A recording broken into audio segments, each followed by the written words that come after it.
Hey guys, welcome to my first customisation video for YouTube. Thought I'd kick off with the Hot Rod Custom Van from Corgi. A casting that I've had for well over a year, and it really did need something done with it. I hope you enjoy this video. It runs along the same lines as all the other customisation videos I suppose you've seen out of there. So let's crack on with it. We'll start by removing the rivets. I already started pre-drilling these ones. One thing that I don't do that a lot of other guys do is they drill out and tap the posts so they can screw the car back together again. Later on in the video you'll see what I actually do. It's a little bit of cheating, but it seems to hold the cars together, and if they're not going to get played with again, then I don't think it really matters. So here you can see just removing the base after the two rivets come off. A little bit stubborn. Not a great deal inside this car, just the windshield and not much else. As you can see here, the paint's chipped, but the body's in pretty good nick. Didn't take much to remove it. The windshield though, someone's decided to give it a bit of a tint with some black marker. We'll give that a bit of a polish up and see how it comes out. All up, fairly nice little casting. I think Hot Wheels actually have one as well. It looks like they shared the dyes for this. Base, I leave the wheels on. I try to leave everything as original as possible, and as you can see it still rolls pretty well, rolls pretty straight, so that's cool. I like to use little surgical clamps when I'm doing up my cars, as you can see here. Generally you can get them onto a post or something inside. It just makes it a little bit easier to hold. Had a bit of a moment of panic here though, because as you'll see, ping, I thought I'd snap the casting, but it was just paint coming off my clamp. I should probably use some of my paint stripper on my clamps and get some of that excess paint off them. As you'll see, I'd use just a gel paint stripper. Seems to do the job fairly well. I know there's guys out there that like to use caustic soda, but that's a bit dangerous. This stuff still burns when you get it on your fingers, so I'd recommend wearing gloves, not that I do. And I just use a paintbrush. This one's a bit stiff, this is a bit. Just to coat the cars. Let's get a little bit of fast motion going, otherwise you'll get bored.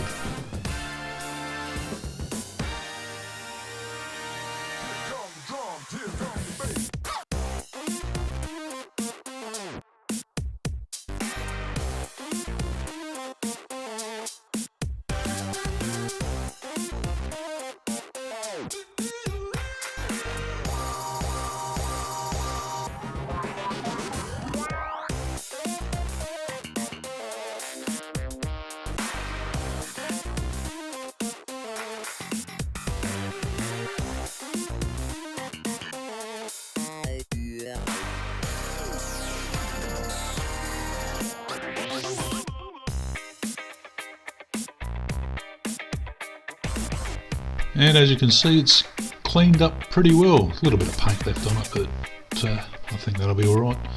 We'll get the Dremel into it and the wire brush and see what happens.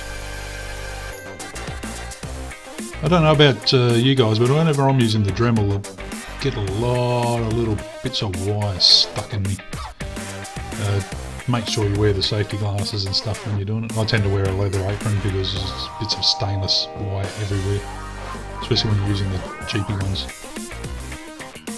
But I think that's come up quite nice. Bit of a burn mark on the side there, but that'll be painted over.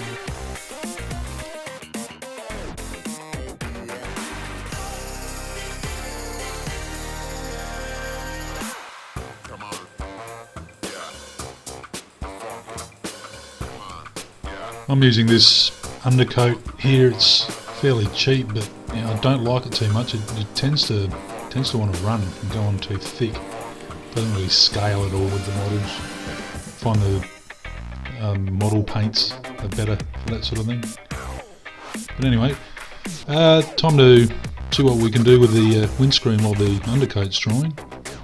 Use some of this headlight polish, which works really well. I just use my thumb. I don't bother putting a little pad on the Dremel and polishing it. I have a tendency to burn things when I do that. So this method seems to work fairly well. And as you see, the homemade tint job has come off. I'll give it a bit of a wipe over the paper towel, and it comes up looking quite nice in the end, I think. There we go, bit of a wipe, the paper towel, that's all I use, nothing fancy. But get quite a nice gloss on it. And you can see I didn't actually polish it for that much, I only had one crack at it, so the windshield was in pretty good nick. Must have been all that black texture protecting it.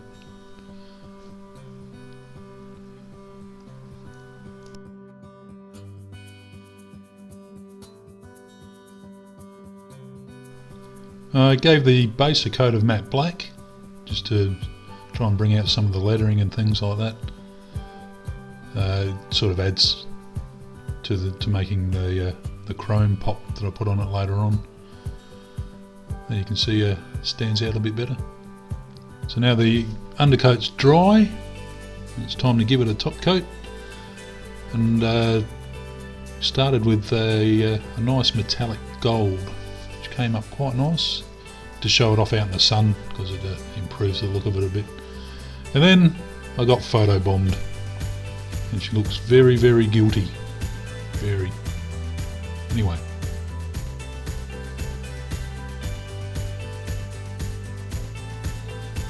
Just masking it off now so I can get another layer of paint on top, all important layering. When I'm using masking tape and things like that, I like to use toothpicks to try and push in the corners and things. I find you can scratch your paint with your fingernail. The toothpick's a little bit more accurate and you get it right, and you get the creasing just right so you don't get any bleeding underneath the masking tape.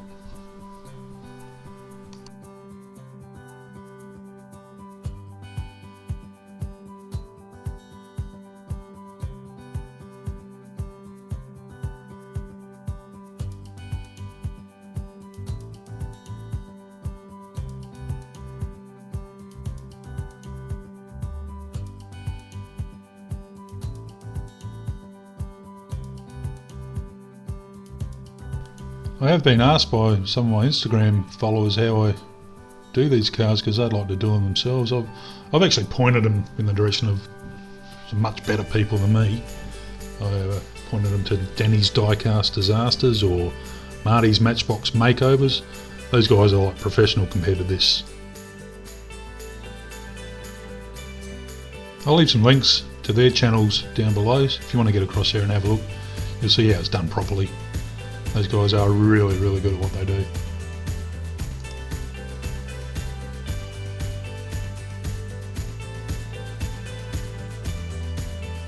Got to go easy with my little scalpel blade here. I don't want to actually scratch the paintwork underneath, which I believe I did do, but it's alright, I can cover that up.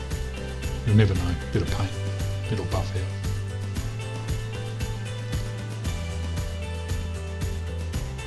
Top bit of camera work this, you can't see a thing. As I said, Danny and Marty would never do anything as rookie as that.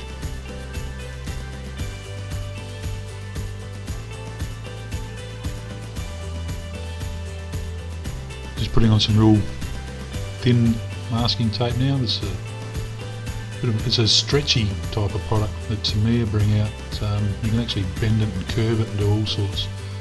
And I'm naturally just using it to do straight bits.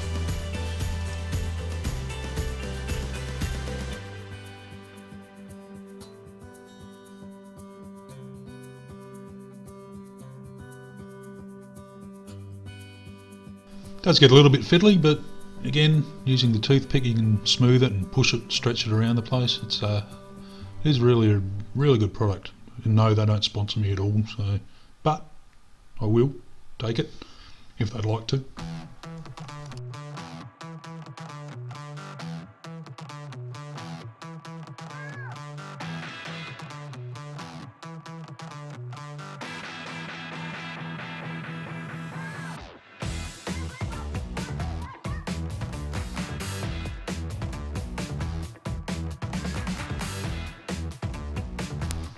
It takes a bit of time to get the masking right, but it does really pay off if you just take your time. You get a much better result in the end.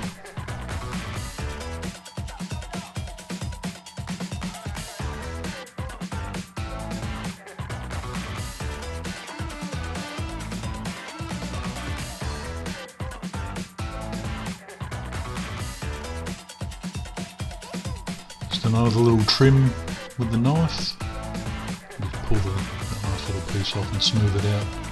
Make sure it's all stuck in nicely. And toothpicks are invaluable on this because of the nice little sharp pointy end on them.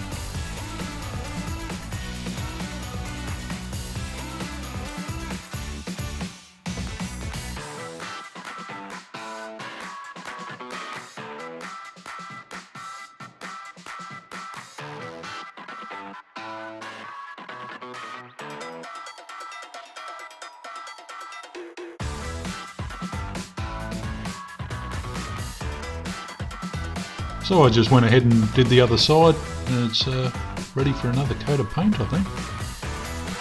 Again, take your time with the masking, it really pays off. Bit of a jump cut now to when I've actually given another coat of paint. I don't have one of those fancy little spray booths that people use. I just spray paint them, just sitting in my shed at the moment. It's freezing cold outside. But yeah, here we are out in the sun again, just to show off the metallic look of the blue paint. I think that's come up nice over the top of the gold. And now you can see where I've taken my masking off, and I think that's come up looking quite nice. I was a little bit impatient. Could have left the masking on there a bit longer, but a bit impatient. I was pretty eager to get this car done. It's starting to look really nice. I want to get on and do some of the details next. I did actually leave it overnight after all, just to let the paint dry properly. Come up looking quite nice. I do like it. Yeah, the details are the next thing. So what I use is a Molotow chrome, liquid chrome pen. Which, the finish you get with that is quite outstanding, I think. It actually comes out looking like chrome. It's a bit better than the silver paint. But, it is quite expensive though. Here I am just doing the rear bumper, just to show you how it goes on. I will go off and just finish up all the other chrome bits on it later on, off camera. But, as you can see, it actually looks quite nice.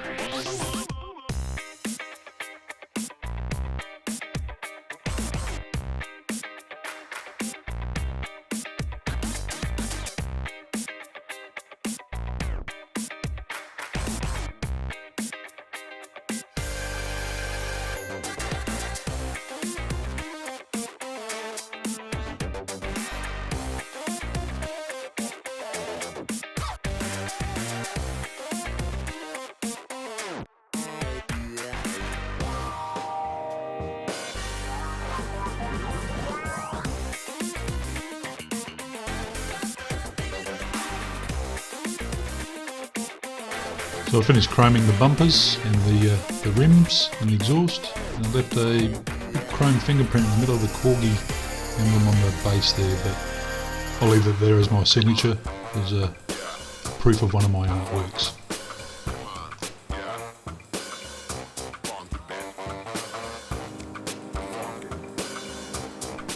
So now for the body, I'll just have a look, see there's plenty of opportunity here for some highlighting in chrome. I think I shall crack on and do that off camera. Again, you may or may not like the result, but I quite like that.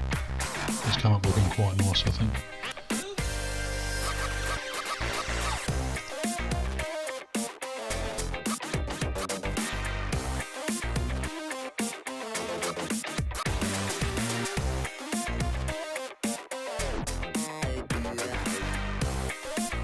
So now it's on to doing the tail lights and indicators. I'd like to use these clear Tamiya paints. They come up really nice, provided you put them over a silver or a chrome undercoat. They really stand out. They can actually look a little bit like a lens, which is really nice. You can see I just use a very fine tipped paintbrush. When I'm doing the fine details, I wear jeweler's magnifiers because the old eyesight's not what it used to be. It's about as blurry as that shot. It was at this point in the proceedings, when I was actually detailing my lights and trying to show you how good I am, that my camera ran out of memory. So, sorry. Once I'd fixed that problem, I got back to filming for you. It was a bit late to show you how I detailed them. You can see there the orange on the indicators on the front. And I've done the indicators on the back with the brake lights. You can see the detailing there of the ladder and the studs on the wheel. It's come up looking quite nice. You can see I was just peeling the masking tape off the wheels. It actually didn't serve any purpose. Got a little spot there of chrome on the tyre itself, but that's scraped off, so not a problem. Here we have all the bits ready for assembly, so I'll crack on and do that right now. You see it's not a hard one to put back together. Just put the windscreen in and pop the base back on. Tried to be a little bit stubborn here, but I think we've got it in there, just snap back into place.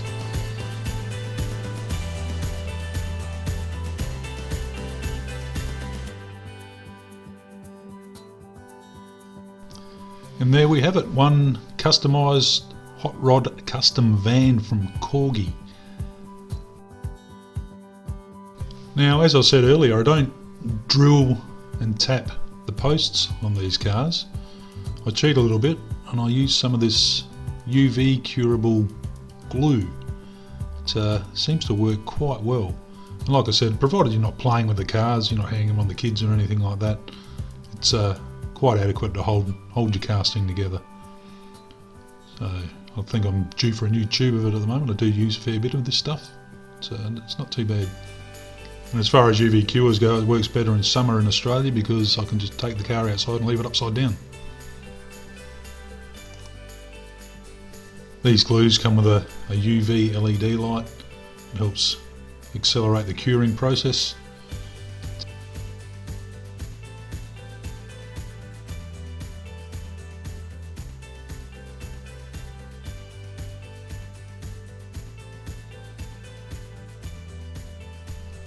And it's not very exciting to watch. It is literally like watching resin dry or paint dry or something dry.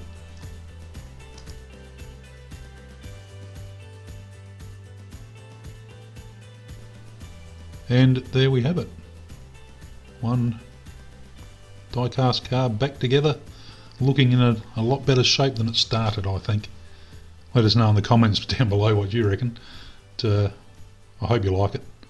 If you have liked the video, please subscribe. It really helps my ego. Hope I haven't bored you too much, and we'll see you at the next video.